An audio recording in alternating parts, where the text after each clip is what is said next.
បងប្អូនទាំងអស់គ្នាថ្ងៃនេះនាងខ្ញុំមកណែនាំបងប្អូនពីរបៀបធ្វើមុខម្ហូបមួយមុខដែលមានឈ្មោះថាបាញ់ឆែវតោះបងប្អូនរៀនធ្វើបាញ់ឆែវជាមួយខ្ញុំទាំងអស់គ្នាសាច់បាញ់ឆែវនាងខ្ញុំជ្រើសរើសយកផ្លៅមាន់យកមកធ្វើបងប្អូនព្រោះថាផ្លៅមាន់មានរសជាតិឆ្ងាញ់ដល់ពេលដែលយើងឆាទៅវាមិនខ្សោះយើងដាក់ចូលក្នុងបាញ់ឆែវទៅគឺញ៉ាំទៅមានរសជាតិឆ្ងាញ់ដំណើរចាញ៉ាំបាញ់ឆែវអត់ចាចាំញ៉ាំបាញ់ឆែវដល់អង្គុយលេងចាំម៉ាក់តិចតែពីយើងហាន់សាច់រួចហើយយើងចាប់ដើមចិញ្ច្រាំវាឲ្យម៉ត់បងប្អូន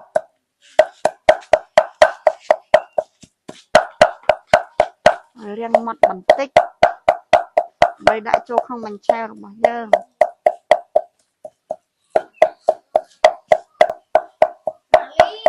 ការចិញ្ច្រាំសាច់របស់យើងគឺបានម៉ត់ហើយបងប្អូន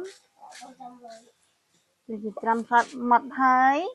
យើងទុកដាក់ចានតែមកយើងយកខ្ទឹមសរបស់យើងថាជា3កំពឹសតូចៗបងប្អូនធ្វើការដំវាដើម្បីយកទៅលីងជាមួយនឹងសាច់របស់យើងបងប្អូន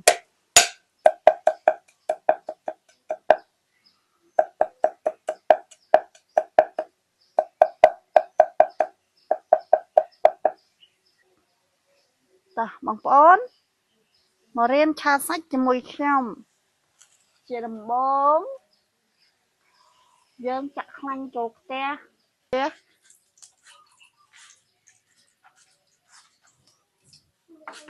តមកយកខ្ទឹមសដែលយើងបានចិញ្ច្រាំរួចខ្ទឹមសរបស់យើងចូលរំលីងវាឲ្យមានក្លិនឈ្ងុយ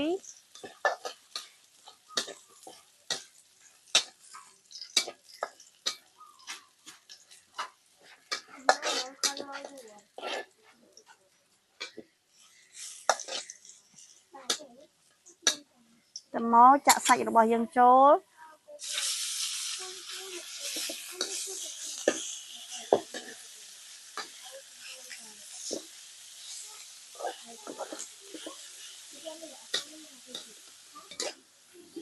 យើងឆាសាច់របស់យើងឲ្យរាងឆ្អិនបន្តិចបងប្អូនបន្ទាប់មកយើងថែមគ្រឿងក្រូចរបស់យើងមានដូចជាប៊ីចេងបន្តិច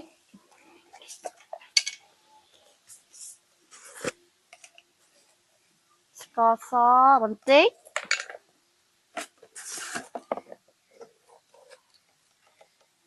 អំបិលបន្តិច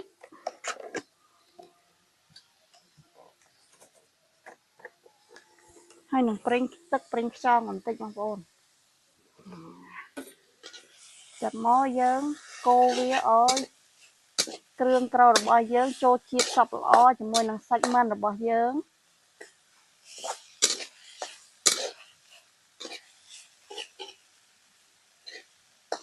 ដើម្បីឲ្យសាច់បាញ់ឆែវរបស់យើងហ្នឹងមានរសជាតិស្រាប់បងប្អូនមានរសជាតិឡំឡំ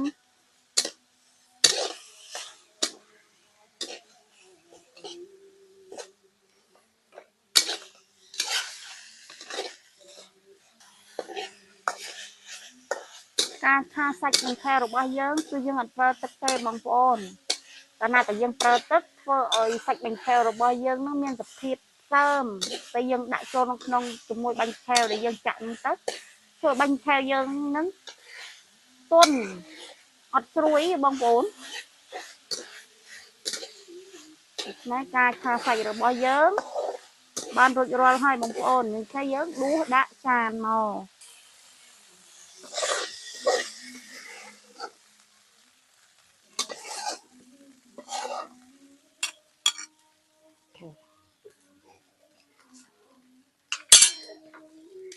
តោះបងប្អូនមករៀនលាយម្សៅបាញ់ឆែវជាមួយខ្ញុំទាំងអស់គ្នាដំបូងយើងមានល្មៀតបុកវាដើម្បីយកទឹកដាក់ជាមួយម្សៅរបស់យើងដើម្បីឲ្យពណ៌វាចេញពណ៌ស្អាតបងប្អូន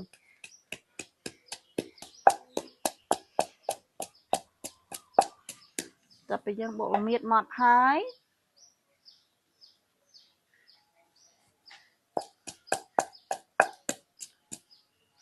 យើងចាក់ទឹកចូល ដើម្បីឲ្យល្មៀតរបស់យើងចេញពើ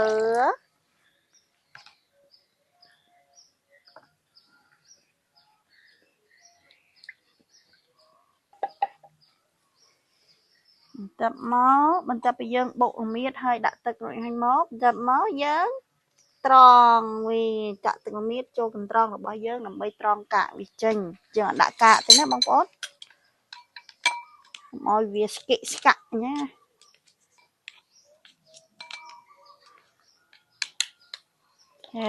ហើយបន្ទាប់ពីយើង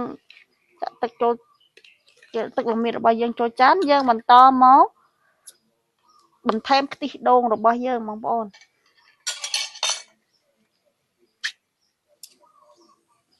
ថ្ងៃនេះខ្ញុំប្រើខ្ទិះដូងកំប៉ុងហើយបន្ទាប់មកទៀ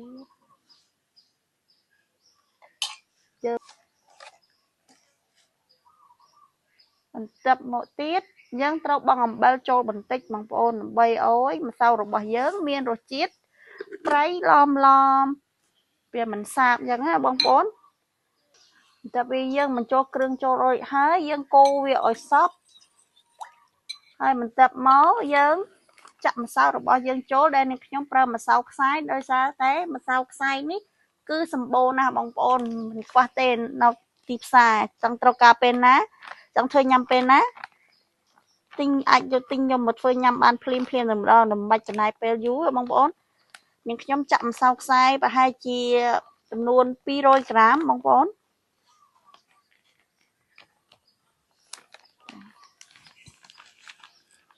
បន្ទាប់ពីយើងដាក់ម្សៅចូលចានរបស់យើងហើយចុងក្រោយយើងត្រូវដាក់ពងទាព្រោះថាពងទាជួយធ្វើឲ្យម្សៅបាញ់ឆែរបស់យើងពេលដែលចាក់ទៅវាស្រួយល្អបងប្អូនដូច្នេះដល់វគ្គចំពោះពងទាគឺយើងយកតែផ្នែកពើសទេបងប្អូនផ្នែកពើក្រហមយើងអត់យកទេណាយើងចាក់ពងទាដាក់ចានហើយយើងស្រង់យើងចាក់ពើសាចូល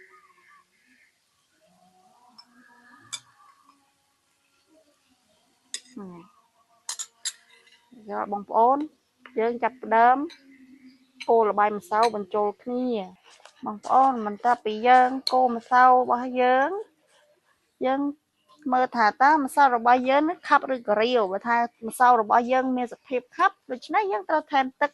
ដើម្បីឲ្យម្សៅយើងមានសភាពល្មមកុំខាប់ពេកកុំរាវពេកបងប្អូនចាក់មើលមកល្មមយើងគិតថាដែលអាចចាក់ទៅវាល្អ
អូយបាញ់ឆានេះ